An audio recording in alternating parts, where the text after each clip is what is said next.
Thank you, Dr. Ashik, for your introduction. Assalamu alaikum. It's a pleasure to be here today with my old colleagues and also my students who are currently faculty member now at Kula University. It's a really pleasure to be coming back to my home, which I consider Kula as my home, and my university where I did my bachelor back in 1997 through 2001, that time. And then, as Dr. Rashid mentioned, I was working there as a faculty member for 2.5 years. And then I moved from higher education to Norway, Sweden, and then my onward success on the career. So before I go into my presentation, I would like to have an insight onto the part that what I'm currently engaged in versus, how could you possibly understand my engagement through your lens on your queries, questions, and also perhaps thriving for future career that you're planning for. So before I go into that, I would like to give a insight on the part that what I'm going to cover up now, this presentation. I wouldn't say presentation, this is more like I'm sharing my ideas and thoughts with you guys so we can discuss and further enhance our understanding towards certain issues in front.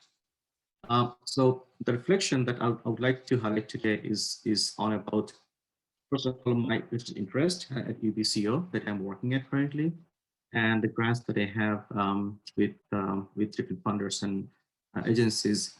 And as the sharing is concerned, I'm going to share with you a few things about smart cities, our understanding, our contemporary thoughts on smart cities, and then what is the takeaway of that concept into urban planning issues.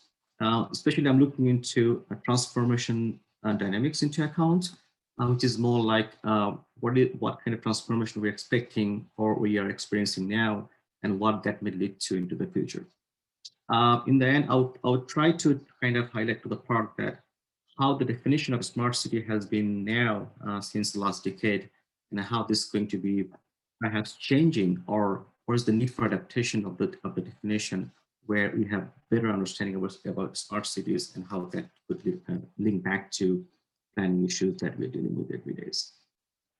So feel free to ask me questions. I'm not sure how Dr. Ashik has set the rule for questions and comments, but while I go onward, possibly you might want to ask questions. I might respond to that, or if Dr. Ashik allows that, I might be waiting for to the end and then respond to the questions, comments that you have now. So I'm currently an assistant professor at the School of Engineering at UBCO, Okanagan. So I've been working here like almost 2 years now. My current interest that I'm pursuing in my current career, I'm looking into climate adaptation, which is more like understanding environmental issues and also what could be taken forward into resilient point of view. So I'm looking mostly now onto flood issues into the city where I'm at now. This is called Okanagan Valley. So in that valley, I'm trying to understand how flood could be a threat and what kind of resilience strategy could be taken forward, which help us in making our cities and communities safer and sound. I'm also looking into urban transformation dynamics, which is one of the core areas of my research and partly to this presentation, catching up on that to see where we are now versus where we're heading in the future and how our thoughts could be adaptive and also changing towards that notion of future. I'm also interested to work on participatory research, especially in my current position. I'm working on many agencies, including First Nations. I'm sure many of you have known already that First Nations, like those who are native populations in Canada, that what are the perceptions that they have in terms of planning, resilience, adaptation, and how that could be embedded towards our contemporary science and knowledge kind of practices. So I'm trying to understand those knowledge that being taken from the First Nations populations and how that could be a part of research that we could do to be taken forward to. Just to give a hint on my current research grants. So as I told you that I'm working on flood issues in the Okanagan Valley. So I have a team of students who are working for the project. In one project that I have now, almost started last, I mean, two months ago.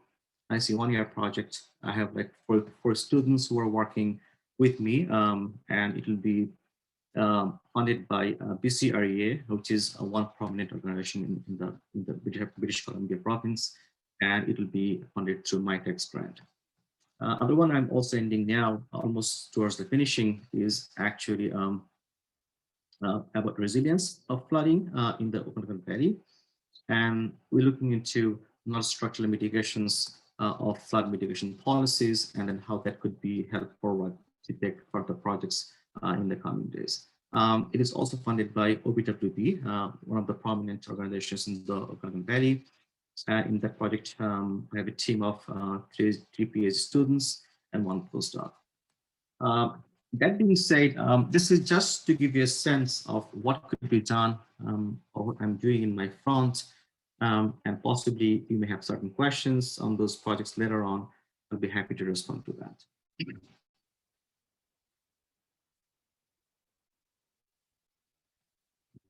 Right.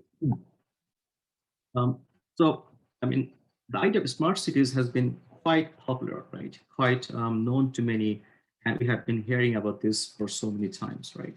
For the last decade or so, smart cities has been a really a revolutionary concept that has been applied to the city's convenience. So the question now, conceptually, how do you understand smart cities, right? So typically, the way I understand, it provides convenience, it provides automation, right? At the same time, it helps accelerate our way of things that we do typically by manually work or labor, right?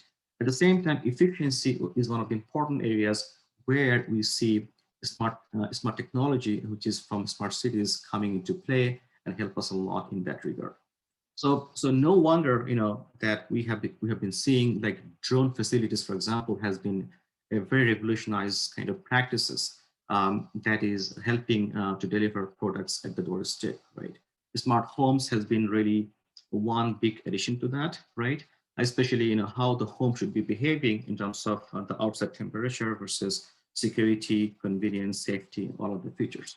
So literally, you can control all those features through remote areas, while you have the phone in your hand, and that will be one way to control those convenience and also your other amenities. So definitely, in a nutshell, smart cities concept and smart technology has been hand in hand going on forward, and they are helping us to making sure how they take into consideration our need that has been highly transformative.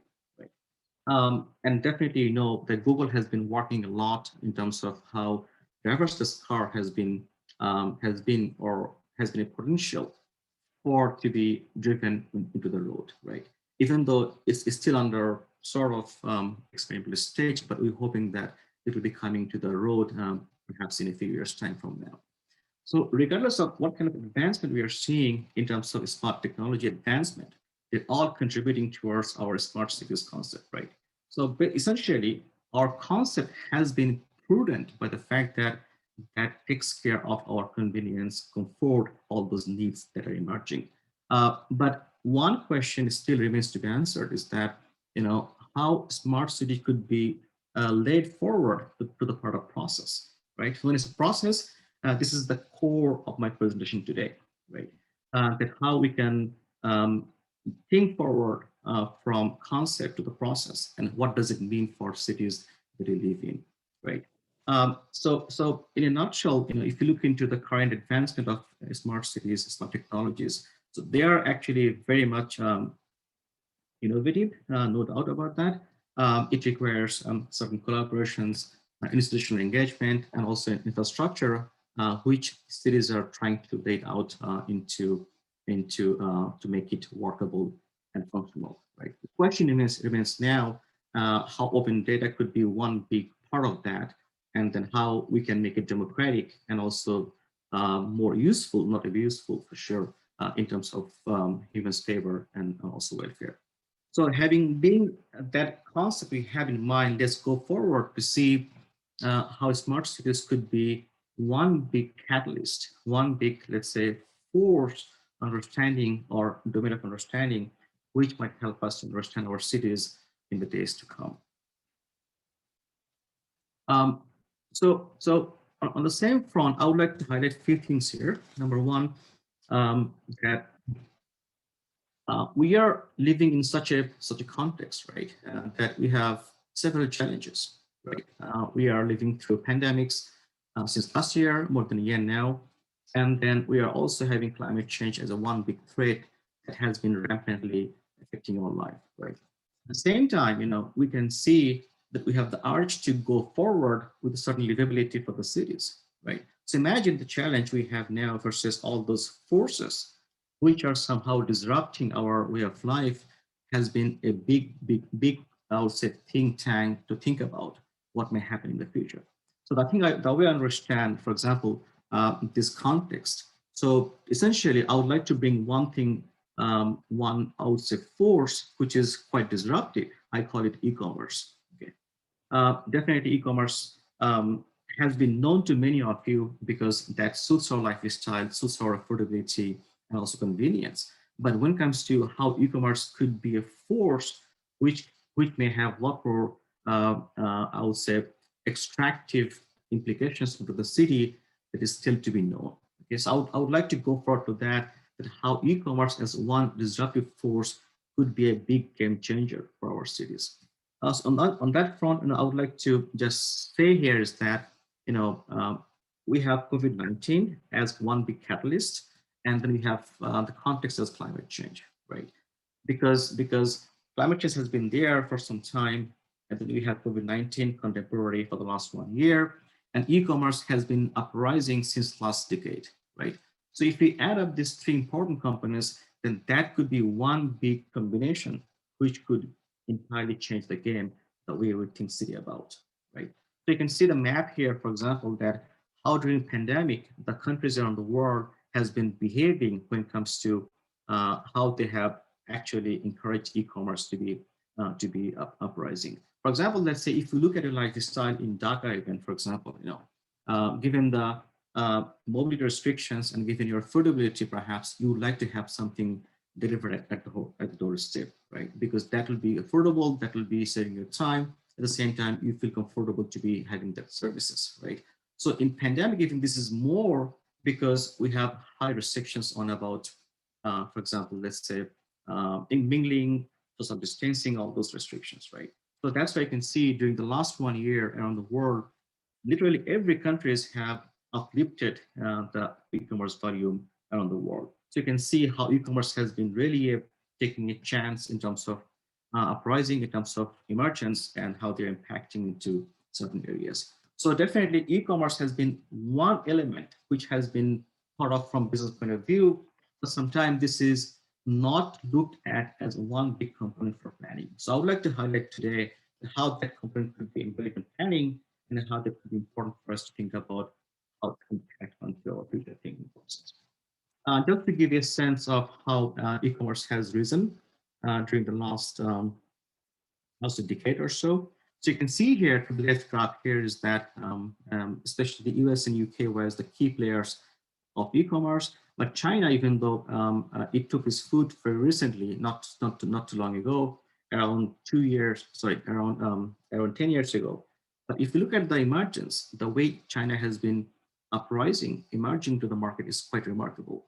This is steep kind of inclination towards the growth rate versus how it has taken the market in terms of market share and so on. Essentially, China has now more than 900 billion US dollar investments on e-commerce, which is growing even more that you can think about. Definitely, the reason e-commerce has become so popular, not only because of market reason, this is more like our demand is there, right? We have a huge demand for e-commerce because that suits our lifestyle, that is affordable, that is also convenient for us to be affordable with, right? So we are literally very much in love with e-commerce because that helps our lifestyle to go forward in such a way that is positive and so. So in that sense, all the countries around the world, we can see there's a huge global surge of e-commerce and how they're actually being convenient to the people in certain way. So having had that scenario, let me go to the part that how certain players are actually working on e-commerce.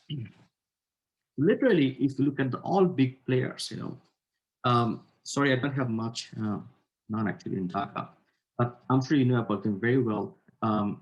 Walmart, Amazon, Instacart, super restaurants, ones, all these are, let's say, big players when it comes to providing services. They're providing grocery services, some are for apparel, some are for shoes, and other for clothing industry and so on. So if you look at all those e-commerce players, they have their outlet, which they are trying to deliver through online services, right? So one of them definitely, you can see Alibaba has been a revolution for China and how they have actually taken up the entire market in the world, right? So Alibaba has been very popular in Bangladesh as well because it is cost effective, it is quite cheap. At the same time, you can literally get anything that you want. When it comes to Amazon, has been very popular, very revolutionized in terms of getting things to your doorstep with the least affordable cost, right? And all those other stores and players, they all have online outlets, right? So in that sense, you can say that how the market has been changing from only store to virtual store, right? So that transformation is really important for us. What that transformation towards a virtual store has been impacting our living structure, especially city spatial structure, right? So I wouldn't spend much time on that. I'll be going to the part of information. Just to give you a sense of how things are changing. Because of a demand, people are much more fascinated towards shopping online than to go to the brick and mortar shops and the shop there, right? So in that sense, you can see here, the demand is much less now, perhaps to go to the store and then watch and pay, but this is more so that you go online, search and look at the review, and then you go for order and then pay for it, right? It comes to your doorstep right away.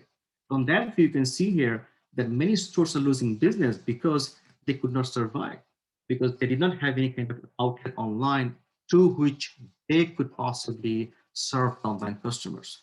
So we can see here back in Canada, Sears, Toys R Us, even Payless, and those are very long heritage stores, and they were in the market for so long time, but because of the absence of online stores, they could not survive, right? So you can sense that how only option for brick and mortar could lay off certain business, even they have a chance to even totally shut down the business.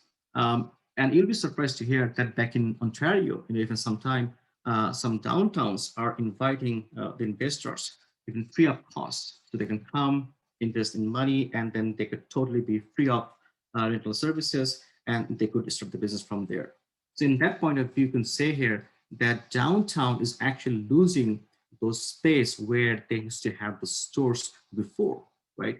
So if you look at those conditions, that the way we're losing business, especially for online stores, and how they're impacting our contemporary business, this is a remarkable story that how the transformation could be helping us or making us think forward what may happen for the cities in the coming time, right? And you'll be surprised to hear as well, back in the US, almost 9,000 stores are expected to be closing in a matter of next 2-4 years, okay? Because they don't have the option for online store. So the idea of this information is to let you have a sense is that we need to survive. From business point of view, unless we have stores online, we cannot survive only through brick and mortar stores, right? This is simply because our demand is much more to the part of online, because that suits our lifestyle, right? Uh,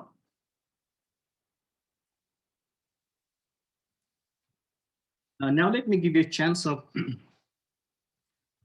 let's say until this point, we talked about like business persons, that we are looking at e-commerce, its emergence, trend, and how it has transformed into, let's say, from brick and mortar to virtual store. Now, if you look purely as planner, for example, what is the takeaway in that? So we understand that e-commerce and urban planning, they're totally two different domains, right? If I look back my previous education back in Norway, Sweden, I never understand how business could be an important part of planning. But now I can see the conjunction, effectivity, and consequences of e-commerce, how they're impacting to the planning issues in general. So there's a huge vacuum of knowledge we can see here, that how one certain domain from other disciplines could be also impacting our own domain of knowledge, right? In that sense, we have a thing to understand that how e-commerce could be actually impact onto the physicality of the city structure. When it's city structure, I'm looking into all those structurations that we see in cities, like downtown, fringe areas, and then remote areas, and what the space we have in between. So how e-commerce could be changing those city structurations, and what is the takeaway in that as planner and our way forward for the future are really critical now to think about. So essentially, our talk will be going in that direction, that how virtuality is going to impact our city structure, and what is the concept of smart city in that direction would be helping us into get going.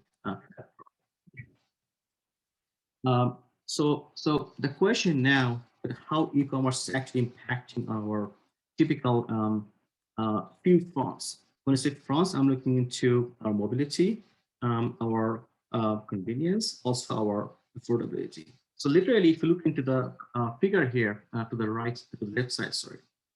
So for a typical store, which is made of brick and mortars, so literally you need to go there and then look at things, come back. So literally you have two trips that you have to make for one single purchase, right? And physical presence have to be there in order to purchase that thing and come back home. So as we have seen due to e-commerce, so literally your first demand, even second demand is covered because you can just be at home, go online, put your demand onto certain store, certain product, it will come to you. So essentially you're saving all your trips by being online virtual shoppers, right? In that sense, there is no trip per se that you can make for that kind of purchase.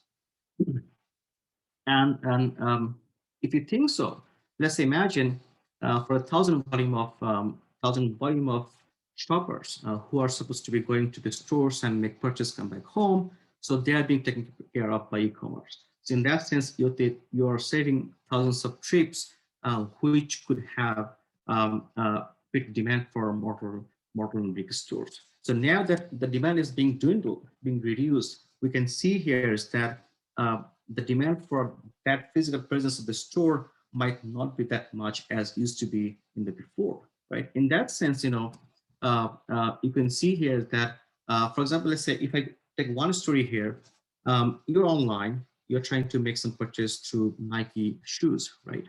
And then you don't know where the store is. You don't know where the shoe is coming from. So I think you know that you go, you choose, you pay, it will come to your home, right? In that sense, you can imagine that the store location doesn't matter.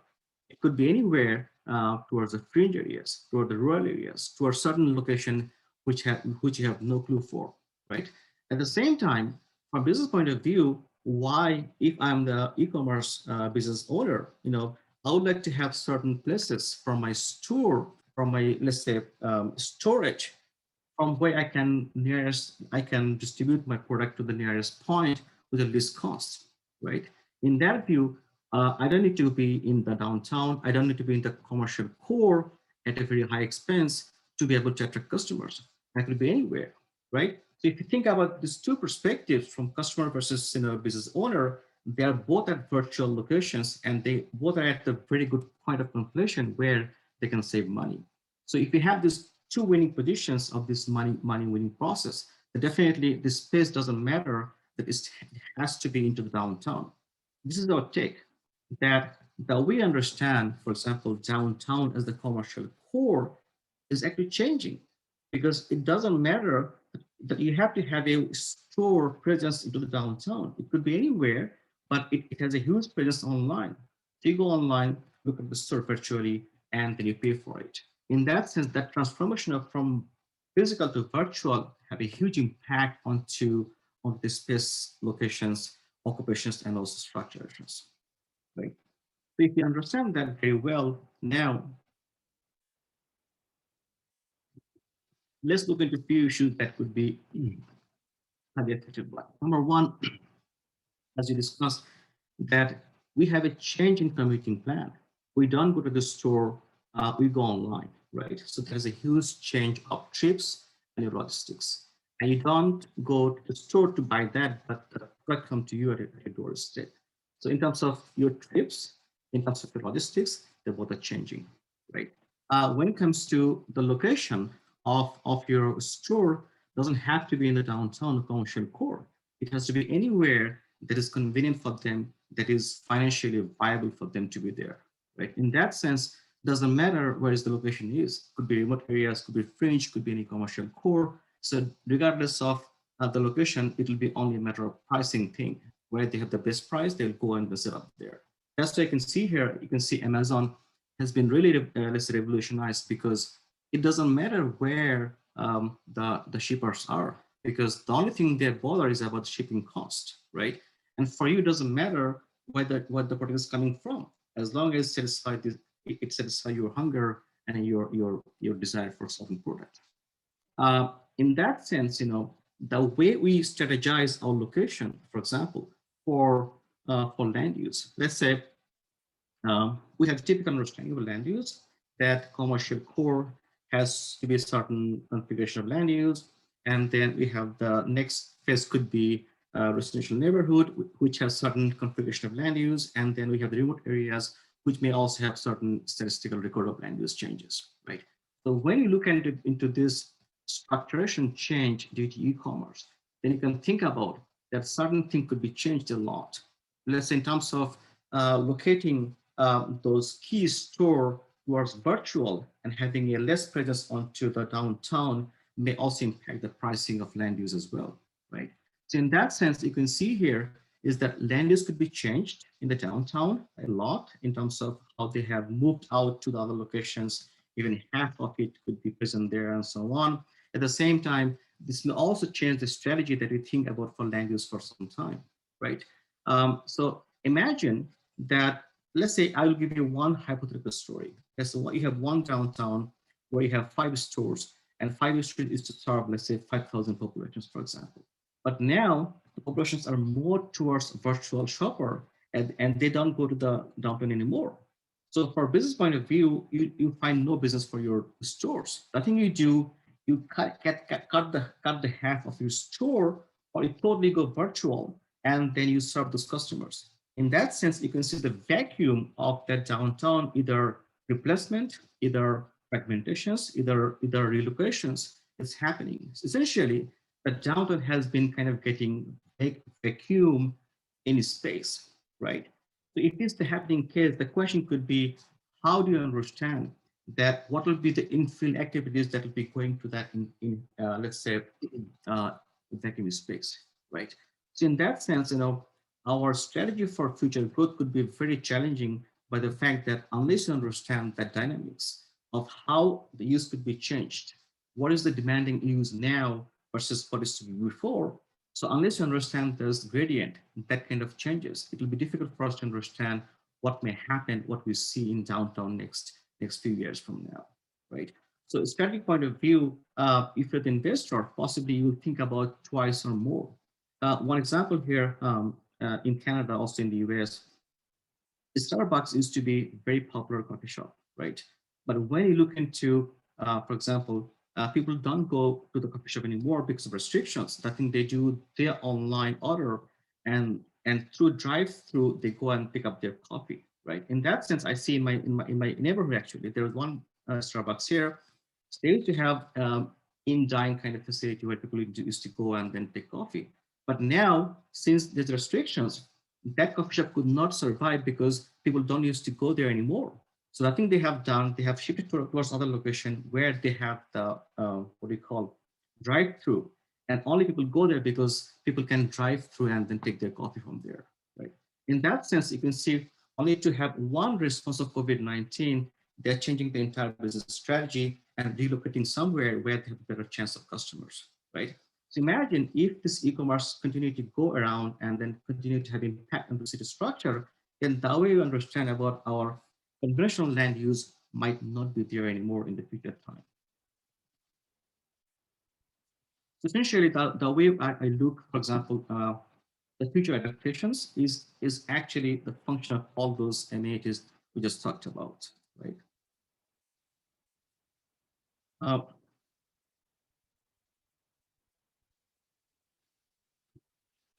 One thing I'd like to mention here, for example, let's say, you know Best Buy. Many of you know Best Buy very well. This is a new shift happening. So we have talked about relocation, fragmentations, and also shift. When you shift, we're looking into a certain syndrome. That thing is happening back in Vancouver and in many large cities in North America, including US, that the store has been cutting half and then they're making as a showroom instead, meaning that you can go, look things, touch, take the review and so on. But actual purchase will be happening when you come home and then order through online. Okay. So this is the way people are preferring more to have showroom than to actually store in downtown, right?